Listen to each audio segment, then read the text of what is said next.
On a préparé un petit peu cette intervention et on s'était permis dans la préparation de démarrer avec Damien, ma chère Karine. Je sais que souvent on démarre par les femmes, mais voilà. Damien, pourquoi on voulait démarrer avec vous pour que vous nous plongiez un petit peu dans l'expérience de Down, de ce que vous avez vécu, au cœur de la transformation notamment technologique de votre industrie. Voilà, ça vous a permis de faire émerger des nouveaux gisements de croissance. L'histoire est assez impressionnante. En quelques mots, j'introduis juste, vous avez repris l'entreprise de votre oncle en 1993. À l'époque, l'entreprise n'était pas très rentable. Ah oui, il faut, hop là, Au bord du dépôt de au bilan. bord du dépôt de bilan. Vous avez du coup pendant une vingtaine d'années vraiment ardemment travaillé sur le fait de redresser cette entreprise, toujours avec en tête cette volonté et voilà, cette vision que la technologie ouvrirait des nouvelles portes de croissance pour Dins. En 2017, vous avez été invité à une réunion où vous avez rencontré un homme qui a changé votre vie. Il s'appelle Guillaume Jourdain, il est cofondateur et président de Bilberry. Dites-nous, qu'est-ce qui s'est passé ce jour-là après avoir rencontré cet homme? Qu'est-ce qui s'est passé dans votre tête? Vous nous avez dit, j'en ai pas dormi de la nuit, j'ai construit l'intégralité de la vision et du futur de mon entreprise la nuit après cette rencontre. Oui, ça fait partie des belles rencontres de la vie. J'ai effectivement rencontré Guillaume en 2017. Et c'était la société Bilberry, c'était une start-up. Ils étaient 3 personnes spécialisées en intelligence artificielle et en visionique. Et il m'a dit une chose, tout ce que l'œil humain peut le voir, l'IA peut le voir et l'analyser au moins 10 fois plus rapidement. Bon. Et puis le soir, en rentrant dans la voiture, je me dis, oh, j'ai une idée. Et j'ai effectivement pas dormi de la nuit. Je me suis dit, voilà, on a des problématiques humaines comme dans toutes les sociétés. Et en fait, nous, notre activité, c'est de vendre des... Enfin, à l'origine, quand j'ai repris la société, c'était d'importer des entreprises, des machines, pardon, agricoles, spécialisées dans la pomme de terre. Donc, on achetait des machines en Angleterre et des machines en Belgique.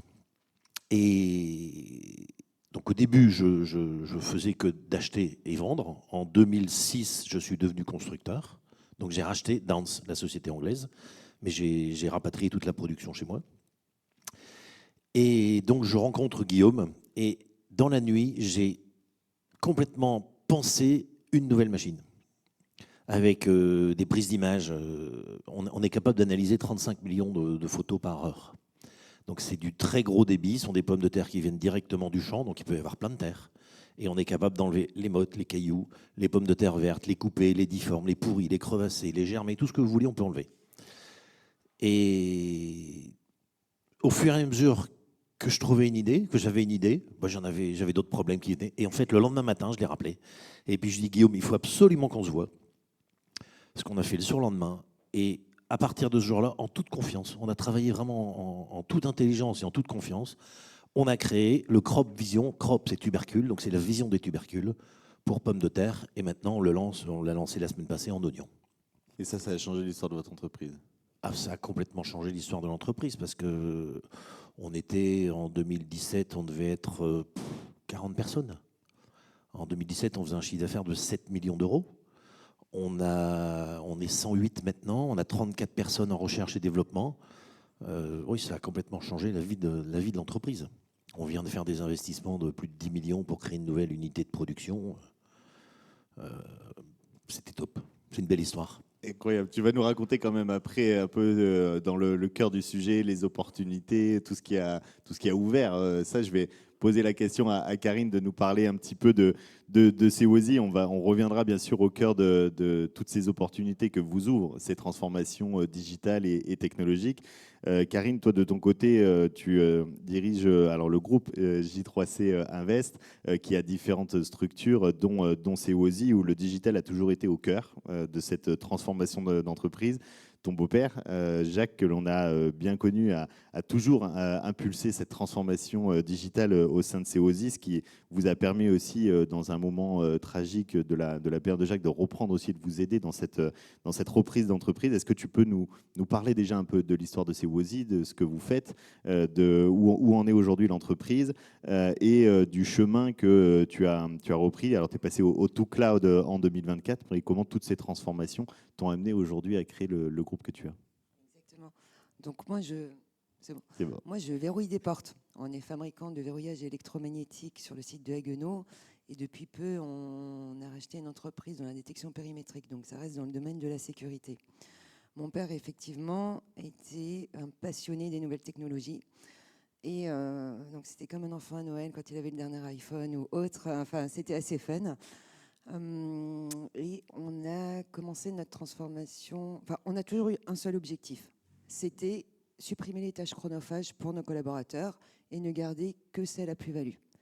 En 2010, on a eu des ADV qui ont commencé à être mamans. Bien sûr, elles ont fait ça toutes ensemble, donc à 6 mois d'intervalle. Ça nous a donné notre première mission. C'était le début de notre transformation numérique, où on a mis un double écran et une GED. Ce qui faisait qu'elle ne se levait plus pour aller classer, pour aller chercher l'impression, enfin voilà, confort de vie pour une dame enceinte. Et surtout, récolte de la donnée pour que le client ait toujours ce service, puisque quand elles étaient absentes ou en temps partiel, il fallait qu'il y ait un suivi. Donc c'était ça en 2010 avec la GED. Je vous la fais courte aujourd'hui. On a digitalisé toute l'entreprise. On a continué avec, pour la partie ADV, elles ont un double écran et elles ont tout l'état du stock en temps réel. C'est-à-dire un client appelle, elles savent exactement quels sont les produits en stock et surtout la charge de travail de la partie logistique pour qu'elles puissent donner un délai le plus juste possible au client. On a géré toutes les RMA avec ça, vraiment toutes les tâches chronophages qui nécessitaient pas une plus-value technique pour la réponse client. On a également transformé la logistique, puisque de Haguenau, on fait essentiellement de la logistique. On n'a que 2 ateliers d'assemblage. On a une société en Malaisie dans laquelle on fabrique. On est passé à la douchette il y a 3 ans. Donc ça nous a permis d'économiser une personne, puisqu'avant, une personne préparée, une personne emballée, pour qu'on puisse contrôler, toujours dans cette satisfaction client. Aujourd'hui, la douchette représente un homme, entre guillemets. L'automatisation du planning de prod et de fab nous a permis aussi de gagner du temps, d'allouer la ressource nécessaire là où il y avait du travail, toujours dans un but de réduire le délai client et d'améliorer la satisfaction. Enfin, toute la partie marketing et technique, on a automatisé à partir d'une base de données. Alors mon cousin DSI m'enquiquine, excusez-moi du terme, mais ça fait plus de 10 ans et il me dit, mais la donnée, c'est ça qui est le plus important, c'est comment on la collecte et comment on la partage, qu'est-ce qu'on engage pour en faire quel usage. Donc je reprends au sujet d'avant. Et du coup, on a automatisé les notices techniques, le catalogue et le site internet. Donc là, on a fait des gabarits, maintenant tout roule, il y a une modification, ça se met à jour très rapidement. Et enfin, la compta. La compta, ça fait 10 ans qu'on est 3 personnes, qui sont 3 personnes à la compta. On a quand même entre 2013 et 2023 doublé notre chiffre d'affaires avec seulement 25% d'effectifs en plus, sachant que ce sont essentiellement des commerciaux et un chargé RH. Ça va. Et du coup, à la compta, on a commencé à transmettre les factures par mail avec le YouSign. Ensuite, après, on a automatisé les relances impayées. Et aujourd'hui, enfin, on arrive à on reçoit la facture fournisseur, on l'intègre directement en compta. Donc ça, on a déployé avec Cadis, un offreur de solutions, et notamment la note de frais. Donc tout ce qui est note de frais va directement en compta. Alors je fais des raccourcis, hein, c'est un peu plus compliqué que ça, vous savez bien, vous, les experts métiers. Mais aujourd'hui, on a gagné un temps énorme, des compétences et surtout beaucoup d'argent. Alors, on a investi beaucoup d'argent pour mettre tout ça en place, mais on en gagne beaucoup. Et quand on a, chez nous, dans Nord-Alsace, il y a 4% de chômage. Donc, le recrutement est plus compliqué. Et du coup, on gagne en temps, en efficacité, et on propose vraiment quelque chose une collaboration de valeur pour nos collaborateurs. Juste avant de donner la parole à Guillaume, tu as fait le choix du passage au tout cloud en 2024. Quelle a été la raison de ce changement? C'est vrai que pas mal, on se pose toujours des questions, cloud, pas cloud, qu'est-ce qu'on fait, etc. Quelle a été, toi, ta réflexion stratégique en tant que dirigeante et pourquoi tu as décidé de te lancer en 2024 dans le tout cloud? Alors déjà, avant, on était en serveur chez nous. On avait 3 serveurs, c'est super sécurisé au cas où, parce que mon père disait, on est dans la sécurité, et il faut qu'on sécurise nos données. Et elles ne peuvent être que sécurisées chez nous. Ce que j'entendais. Sauf que moi, j'avais besoin d'aller plus vite. Avec le groupe J3C, je fais de la croissance externe, donc il faut que je puisse connecter d'autres sociétés en un temps record. Et j'avais besoin de me sécuriser, mais avec la cybersécurité, c'est-à-dire que toute la gestion de l'infrastructure, j'avais une demi-personne qui faisait la veille technologique. Mais on n'est pas expert.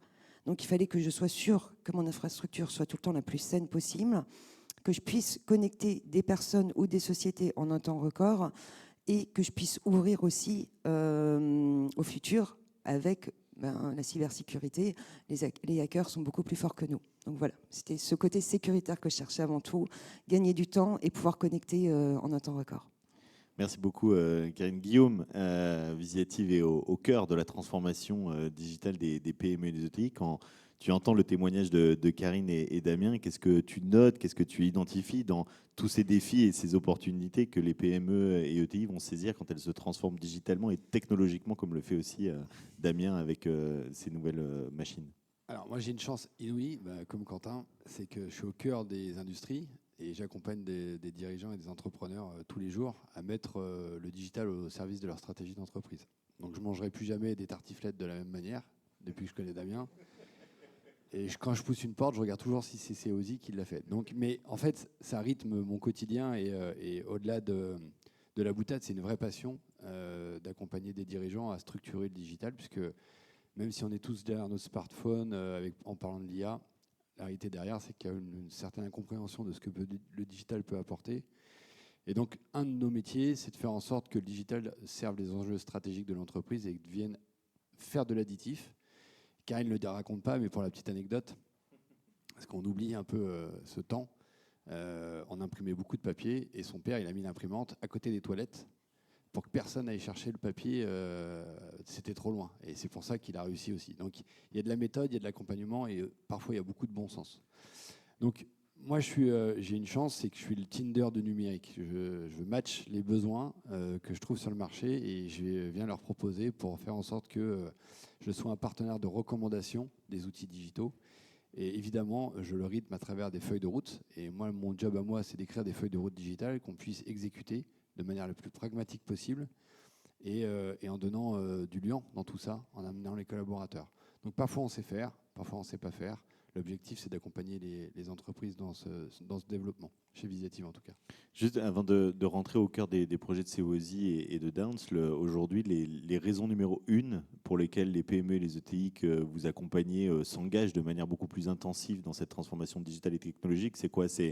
C'est une vision d'un marché où s'il ne change pas, à un moment donné, ils ne seront plus là. C'est une volonté de transformer le modèle économique. C'est une volonté de valoriser peut-être l'entreprise parce que on sait qu'à un moment donné, peut-être qu'en 2030, si la boîte ne sera pas transformée, elle ne sera peut-être pas vendue de la même manière. C'est quoi les raisons pour lesquelles les entreprises viennent vous solliciter aujourd'hui? Elles sont multiples. Déjà, il y a un effet de mode. On va aller dans le digital, on se dit, il faut que j'y aille. Donc Damien, il a fait ça pour la frime. Non, mais en fait, c'est un petit peu vrai. Il faut avoir un discours de vérité. C'est-à-dire que je pense que des entreprises qui veulent vendre, elles savent que si elles ne gèrent pas bien sa data et le système d'information, ça va être compliqué d'être valorisé parce que quand on reprend lors du due deal, la première chose qu'on regarde, c'est la qualité de la data. Nous, on le voit. À chaque croissance externe qu'on a réalisée chez Visiative, maintenant, il n'y a pas une croissance externe qu'on fait chez Visiative et on ne regarde pas et on ne scrolle pas dans la due deal. La cybersécurité. Aujourd'hui, si on n'est pas résilient face aux risques cyber, c'est compliqué. Donc, il y a une multitude d'événements exogènes qui poussent le digital à être important. Pour certains, c'est de l'excellence opérationnelle. Pour d'autres, c'est de l'efficacité des collaborateurs pour leur permettre de faire autre chose. Et ma conviction, c'est que le digital, plus il va y avoir de digital, plus l'humain et l'interaction humaine va être importante. Parce que l'humain va reprendre cette intelligence. Il faut attention à ne pas devenir des imbéciles de la data. C'est-à-dire que on fait du chat GPT. Chat GPT va vous donner une information complètement débile, mais vu que tout le monde va avoir la même, est-ce qu'on va être capable de l'analyser? Donc il ne faut pas non plus linéariser tout ça. Et dans les enjeux, il y a des enjeux de compréhension de ce que le digital peut apporter. Donc je pense qu'en ce moment, tout le monde va dans le digital, on parle de 4.0, etc. Mais ce n'est pas encore une réalité, hein. Il y a encore beaucoup d'entreprises qui sont sous-digitalisées et qui ont peur, mais plus parce qu'elles n'ont pas les compétences internes de se doter en termes de compétences pour exécuter leurs projets. Et là, on voit qu'il y a un impact à avoir. Nous, on forme beaucoup les jeunes dans des régions. On accompagne beaucoup l'éducation nationale à déjà montrer que les métiers dans l'industrie, c'est fun et qu'on ne fait plus que du copeau et l'usine a bien changé. Il y a aussi cette attractivité où le digital va être important dans certaines mesures, dans beaucoup de régions. Merci Guillaume, Karine et Damien. Je vous propose qu'on rentre un peu au cœur de vos projets. Je démarre avec toi, Karine, puisque tu nous partageais le fait que voilà, la technologie aujourd'hui et le digital dans les produits, vous y réfléchissez de plus en plus à l'intégrer dans les produits, notamment pour apporter du pilotage à distance, de l'interopérabilité des systèmes. Aujourd'hui, vous en êtes où de ce défi technologique et c'est quoi les défis majeurs, les enjeux auxquels vous faites face? Est-ce que c'est des sujets, des défis humains d'accompagnement au changement, des défis de compétences, de talents, des défis de sécurité? Vous en êtes où aujourd'hui? Alors pour moi, il y a les 3 défis. Humains, parce qu'il faut emmener tous les collaborateurs dans de nouvelles méthodes de travail. Il faut inventer les métiers de demain aussi. Donc voilà, avoir un coup d'avance, lequel on ne sait pas trop, mais toujours être différenciant. Dans les produits également, parce qu'il faut que, comme tu as dit, l'interopérabilité est hyper importante, sauf qu'avec le nouveau système, il faut qu'on intègre les exigences d'autres partenaires fabricants.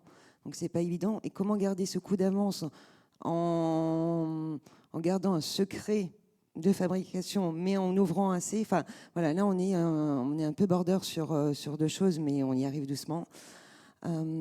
Et enfin...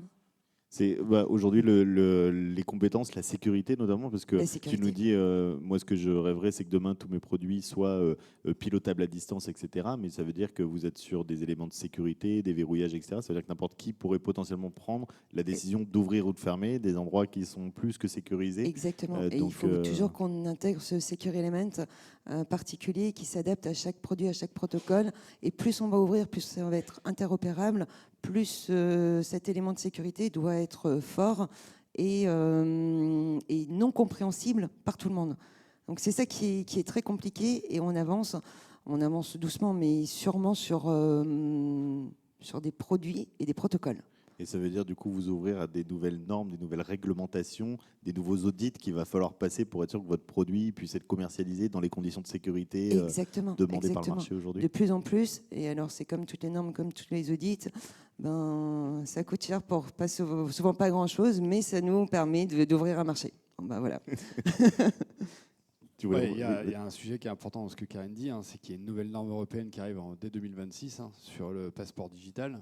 Donc, quand on va faire des produits avec toutes les normes qu'il va y avoir de recyclabilité, de retraçage, de traçabilité, de documentation technique, de réutilisation, du SAV, etc. Donc ça va arriver dès 2026.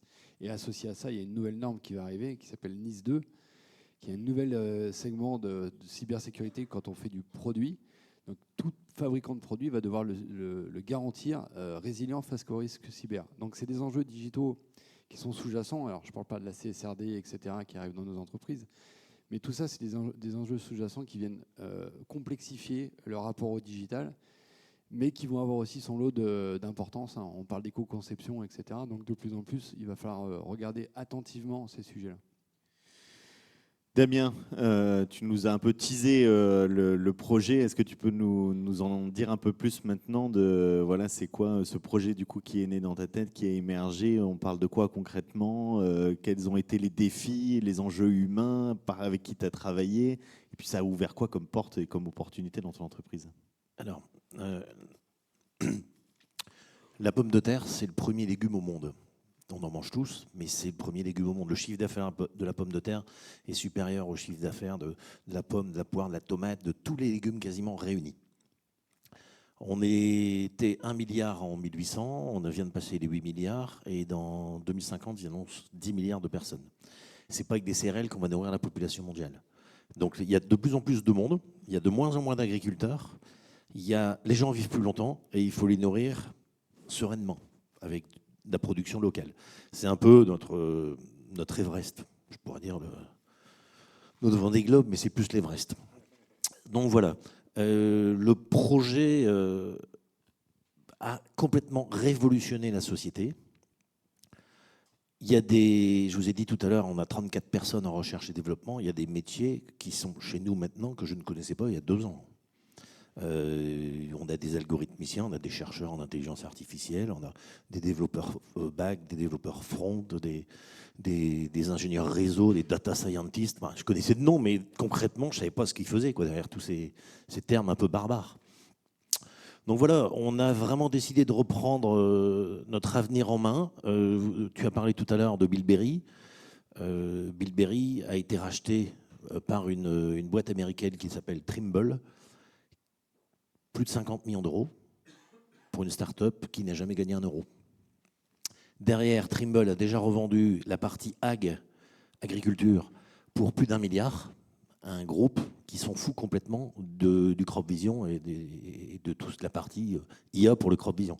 Donc, à partir de là, on a repris tout en main. C'est-à-dire qu'on a développé tout en interne. Et là, je viens d'appuyer sur le bouton, là, dans fin d'année, on quitte complètement tout ce qu'on a développé avec BillBerry, tout sera interne. Est-ce que juste tu peux nous plonger cette innovation, matériellement parlant, c'est quoi? C'est un bloc que vous avez mis sur la machine, comment ça se matérialise qu'est-ce que ça vous a ouvert comme porte d'opportunité de ROI, notamment en termes de cadence, en termes de services rendus pour les... c'est une boîte qui est d'ailleurs assemblée chez Moventech. Vous pourrez peut-être la voir pour ceux qui vont cet après-midi visiter Moventech. C'est pas grand. Moi, les machines font 15 mètres de long, mais c'est une petite boîte qui fait 2,40 m ou 2,80 m de large, dans laquelle il y a des caméras. Chaque caméra prend 17 photos par seconde. Et sur chaque photo, il peut y avoir, par exemple, 25 pommes de terre, 2 mottes, un caillou, une verte, une coupée. Et on analyse 50 fois la pomme de terre et elle tourne sur elle-même, sur des éléments rotatifs. Ça, c'est breveté. Et, en fonction de choix, par exemple, si ce sont des pommes de terre qui vont pour l'industrie pour faire des frites, la verte, c'est pas trop grave. Vert léger, par contre, si c'est pour le marché du frais. Donc voilà, c'est l'équivalent d'un smartphone. Vous jouez sur des curseurs. On vient d'ajouter maintenant un pilotage automatique, c'est-à-dire qu'en fonction des critères que vous allez rentrer, la machine va se régler toute seule. C'est-à-dire, par exemple, c'est un peu débile, mais les gens ne sont pas payés de 100% de leurs pommes de terre, parce qu'ils disent toujours qu'il y a du déchet. Ils sont généralement payés de 95% de leurs pommes de terre. Via l'IA, on va laisser 5% ou 4,9% de mauvaises pommes de terre. Pas de sens, ils ne sont pas payés, donc autant les laisser. C'est débile, mais voilà. Alors, ça, par exemple... ça a permis le fait de pouvoir tout enlever. Les Français qui vendent leurs pommes de terre en Espagne, où le camion fait en moyenne 1500 km, là, on met 100% de bonnes. C'est tout bête, mais ça a permis d'économiser plus de 1000 voyages en camion vers l'Espagne et l'Italie. Donc, c'est bon pour la planète. C'est bon pour la planète, puis c'est bon pour les clients aussi. C'est bon pour l'économie. Alors, le débit, je vous ai dit tout à l'heure, on analyse 35 millions de photos à l'heure, ce qui fait un peu plus... Moi, je le dis pour 100 tonnes. Je reviens des États-Unis et du Canada. Là, ils l'utilisent à 140, 150 tonnes. Et ils sont super contents. Donc, ce sont des débits de malades. C'est 4 camions par heure. Ouais. Et il y a comment il s'appelle, une société qui s'appelle Simplot. C'est une société américaine. Il y a le Labor Cost Saver, donc le gars qui est là pour faire des économies de main-d'œuvre. Il est venu c'est un Australien, donc il est venu d'Australie chez nous. Quand il a vu la machine, il a dit, mais il m'en faut 50. Mais on ne fait que 100 par an. Il faudra pousser un peu la cadence. Donc voilà, on en est à un point où on refuse des commandes. Mais quand j'ai refusé, c'est beaucoup. 2025, c'est quasiment complet. Et là, il nous reste 5 places. Et la semaine passée, on est allé à un salon, j'ai eu 19 demandes. Les mecs sont prêts à commander, donc on va devoir choisir. D'autant plus que c'est incroyable. Et c'est toujours dans cette ROI, avant de compléter avec Karine et Guillaume sur ces ROI qu'on va chercher dans ces transfos, tu nous disais quand même il y a 2 sujets majeurs. Bien sûr, la capacité de productivité, tu en as parlé, le nombre de tonnes qu'on peut traiter à l'heure sur ces machines et du coup l'impact que ça a, mais aussi le prix de la machine, l'évolution du prix de vente de tes machines de par la valeur ajoutée que vous y avez intégrée et le modèle économique, parce que vous y ajoutez aussi demain du service, vous y ajoutez de la récurrence. Oui. Donc ça c'est quoi les chiffres, les quelques chiffres que tu peux nous partager, les écarts qu'il y a eu J'ai des clients qui m'ont dit que la machine était payée en 1 an et demi. Incroyable, du coup. Et il n'y a pas un client qui m'a dit que c'était trop cher. On pourrait presque augmenter, mais bon, il y a la concurrence. Alors, tu avais qui presque arrive. doublé le prix de la machine. Oui, on a doublé le prix en 5 ans. La première machine a été commercialisée en 2020. En 2021, on a fait 6 machines. En 2022, on a fait 22 machines. L'année prochaine, j'en ai 100 au budget. Et comment tu vas délivrer tout ça? On a poussé les murs chez nous. On augmente la capacité de production. On a robotisé pas mal l'usine. On sous-traite, donc on sous-traite chez Moventech. Là, on vient de passer un contrat de sous-traitance en Tchéquie pour 50 châssis qui vont être mis sous les Crop Vision. Voilà. Et on doit encore automatiser, par exemple, le service après-vente, parce que c'est bien beau de vendre les machines à un Australien, mais il y a 12 heures de décalage. Et il faut, en pleine nuit, qu'il y ait un technicien qui maîtrise la machine, qui parle anglais, disponible. Donc c'est pour ça qu'on a des sujets de développement, d'automatisation, de réflexion au niveau du SAV, par exemple. Et on vend en Roumanie, on vend en Suisse, on vend en Allemagne, donc c'est tout des langues. Et moi, j'ai pas des techniciens qui vont répondre en pleine nuit en allemand, quoi. C'est une vraie problématique. On conclura justement sur ce prochain défi. Karine, de ton côté, les opportunités que tu vas aller chercher, les ROI que tu vas aller chercher sur cette transformation digitale et technologique dans les produits, c'est aussi le prix, les marges, le service client, le changement de modèle économique par du service. C'est où les ROI que tu identifies, que tu vas suivre? Ce sera fidéliser et se différencier auprès de nos clients en offrant du service aux utilisateurs. Par exemple, l'utilisateur va prendre sa porte en photo, l'application va être capable de lui donner tous les organes de sécurité, donc verrouillage et déverrouillage. Donc ça va nous permettre, d'une part, de faciliter le service ADV en faisant en live le devis, de n'oublier aucun produit additionnel. Forcément, la vente additionnelle, c'est toujours important, et de permettre à l'utilisateur d'avoir la réponse immédiate. Nous, on travaille avec des distributeurs, ils ne sont pas tous spécialisés dans nos produits, donc ils sont, j'espère qu'il n'y en a pas dans la salle, mais on appelle ça des pousseurs de carton. On en a besoin, c'est notre... je fais attention quand même, mais c'est vraiment ça, il faut les accompagner. Donc nous, on fait très peu de prescriptions, mais il faut vraiment qu'on arrive à se différencier et faire de la prescription par, j'appelle ça de l'intelligence artificielle, c'est peut-être pas le terme exact, mais en tout cas la digitalisation. Donc toi, tu vas suivre des ROI sur la fidélisation de tes clients, sur les nouveaux marchés. Et puis les ventes additionnelles, parce que les clients n'y pensent pas toujours. Nous, notre moyenne de produit, c'est 20 € le produit. Donc vous imaginez, le panier moyen, il est à 1500 €. On est bien d'accord, on n'est pas du tout dans le même monde. Donc il faut vraiment créer de la valeur en facilitant le travail de l'utilisateur. Il y a la maintenance prédictive aussi. Ça existe dans plein d'autres domaines. Chez nous, ça n'existe pas du tout. Donc c'est aussi dans cet esprit RSE, c'est comment que je vais limiter la consommation d'énergie, comment que je vais mieux consommer. Donc tant que j'appuie pas de pression sur la porte, je consomme pas, mais je garde le site sécurisé. Je fais qu'un aller-retour sur site pour l'installateur au lieu d'en faire 10 parce que j'ai tout de suite la bonne info de ce qui va pas. Enfin voilà, tout ce côté RSE est super important, notamment pour la CSRD et tout ce qui va avec. On en parlera juste après avec Stéphane de la super. CSRD.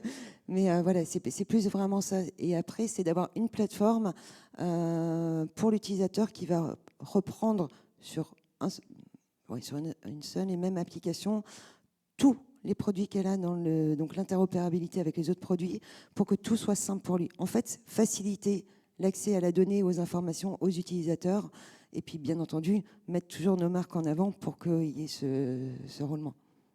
Merci à vous deux. Guillaume, dans tous les projets de transformation que vous accompagnez au quotidien chez Visiative, on a eu quelques exemples de ROI qu'on va aller chercher. C'est quoi les ROI que vous voyez, que vous suivez, peut-être celles qui t'ont peut-être toi le plus marqué dans ces opportunités que les industriels sont allés saisir en transformant digitalement leur entreprise?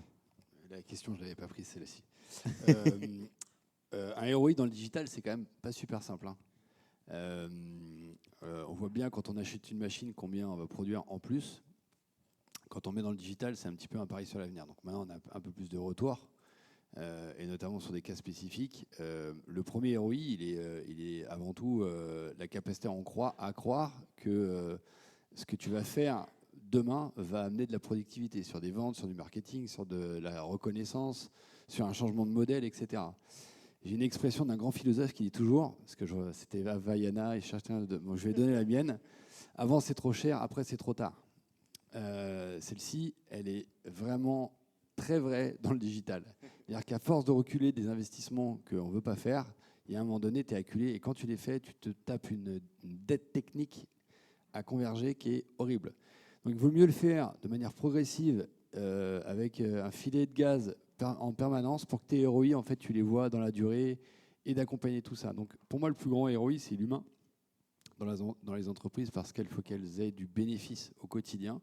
Et la conséquence, c'est des gains de productivité, c'est la diminution de la non-qualité, c'est une satisfaction client, c'est plus de pommes de terre.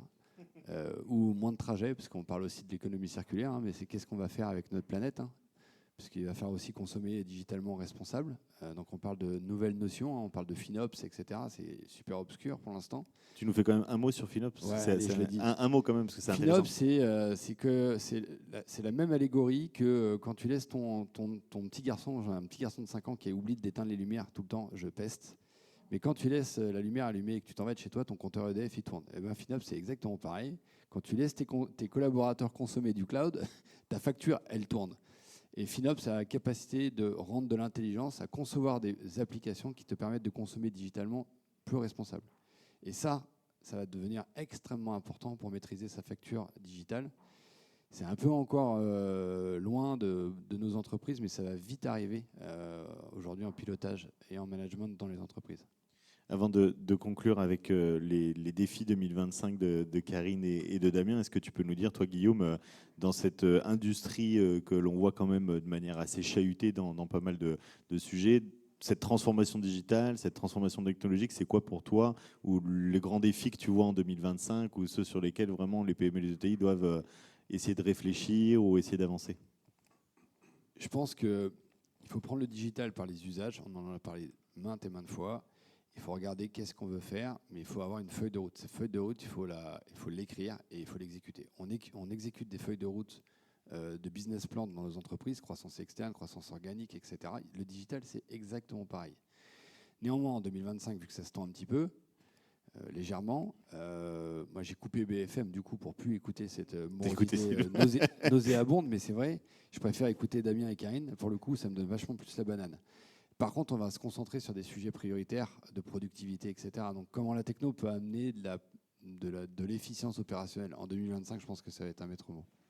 Karine, ton défi 2025 pour clôturer cette table ronde et notamment sur cet enjeu digital? C'est de transformer mes 2 projets de croissance externe et de bien mener mon Diaguia avec la BPI pour mettre tout ça en musique beaucoup plus rapidement pour qu'on ait de la ressource digitale en plus de la ressource humaine. Tu as une peur ou stress d'être en retard, ou tu as une vraie notion de il faut y aller, il faut y aller? Non, mais je veux être en avance. Ouais. Enfin, j'ai un peu loupé le temps d'être en avance, mais être différente et être en avance sur d'autres choses. Trop bien, merci. Damien, 2025 pour clôturer cette table ronde. 2025, c'est de continuer et de maîtriser ma croissance, parce qu'on a des croissances de 30 à 40% tous les ans de notre chiffre d'affaires. Et je dois choisir un nouvel ERP aussi, donc c'est pas une mince affaire. Super, merci beaucoup, on peut les applaudir bien fort. Merci Karine, Damien et Guillaume.